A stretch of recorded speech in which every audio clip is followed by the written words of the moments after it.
delighted to be with my colleagues, Senator Dick Durbin, Senator Sheldon Whitehouse, Senator Begich. And also I want to mention that Senator Sheriff Brown of Ohio wanted very much to be here. He is a great advocate for our soldiers, sailors, Marines, airmen, their veterans throughout the country, and he's one of the key co-sponsors of this legislation. And I also want to thank Delaware Attorney General Beau for his presence here today, but more than that, for his service to the nation. I've met Beau a couple of places. Probably the most interesting was in Baghdad, when he was a captain in the Delaware National Guard, deployed for a year. So he knows as well as anyone what it is like to serve his nation in uniform. And he's been very active in the efforts for the mortgage foreclosure settlement that the Attorney Generals of the various states have undertaken. So thank you, Beau, very much.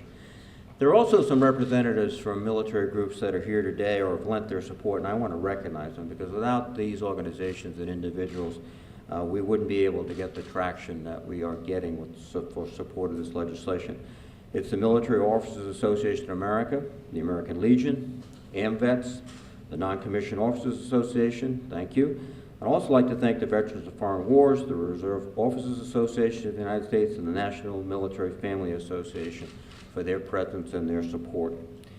Most importantly, I think we all want to thank the men and women of the United States Armed Forces for their service, and to their families too, because no soldier, sailor, Marine, airman serves alone.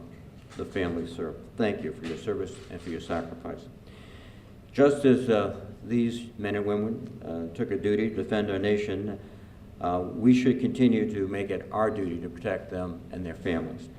We must ensure that the laws that protect our service members keep pace with the challenges they face. And this is one of the reasons I worked on a bipartisan basis to help create the Office of Service Members Affairs at the Consumer Financial Protection Bureau, headed by Holly Petraeus, to advocate for military families.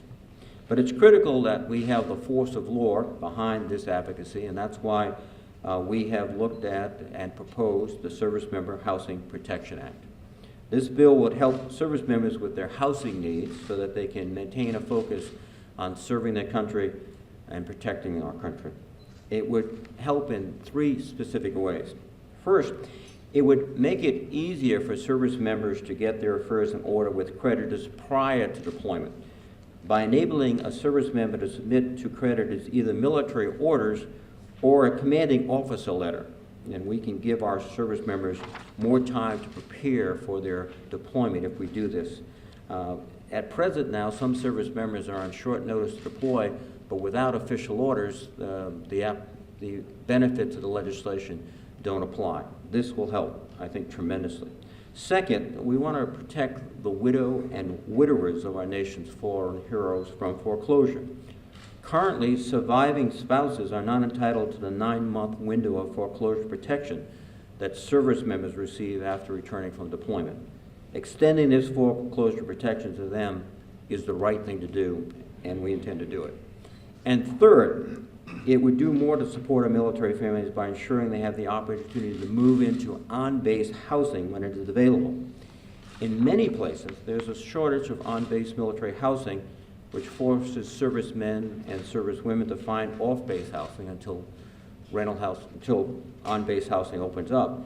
But when a house on base finally opens up, some are unable to terminate their existing lease, and they're sort of caught in a quandary.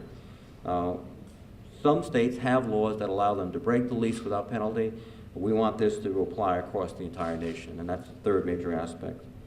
These improvements are designed to help servicemen and women with their housing needs in the face of deployments. These are all common sense steps that can dramatically help the men and women who serve us every day and sacrifice so extraordinarily for the nation and for our future.